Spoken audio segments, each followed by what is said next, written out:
বন্ধুরা, আপনারা তো ফেসবুকে ভিডিও বানাচ্ছেন, তো সেই ভিডিওর থাম্বনেল আপনারা অনেকেই সেট করতে জানেন না।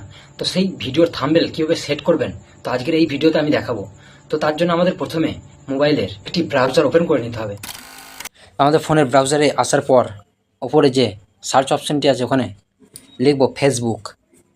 ফেসবুক লিখে এখানে সার্চ করব।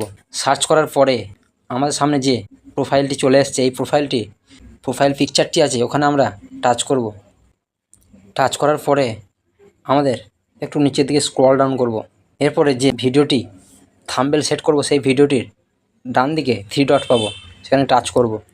এরপর এখান থেকে এডিট পোস্টের উপর ক্লিক করব। এরপর এখানে ভিডিও অপশান, এই অপশানটি আমরা টাচ করব। টাচ করার পরে আমরা দেখতে পাবো যে এখানে চেঞ্জ থাম্বনেল বলে অপশান রয়েছে, এখানে টাচ করব। এরপর এখান থেকে আপলোড ইমেজে টাচ করব। এরপর আমাদের এখানে ফটো অপশানটি সিলেক্ট করতে হবে। এরপরে গ্যালারি থেকে যে থাম্বনেলটি আপনারা দেবেন, সেই থাম্বনেলটি এখান থেকে সেট করে নেবেন। তো আমি সেই থাম্বনেলটি এখানে সেট করলাম। এরপরে নিচে যে সেভ অপশানটি রয়েছে, এই সেভ অপশানে টাচ করব।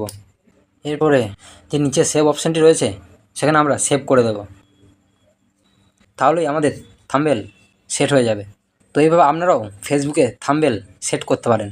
তো ভিডিওটি ভালো লাগলে অবশ্যই লাইক করবেন এবং শেয়ার করবেন এবং ফলো করে দেবেন। তো সবাই ভালো থাকবেন, সুস্থ থাকবেন। ধন্যবাদ।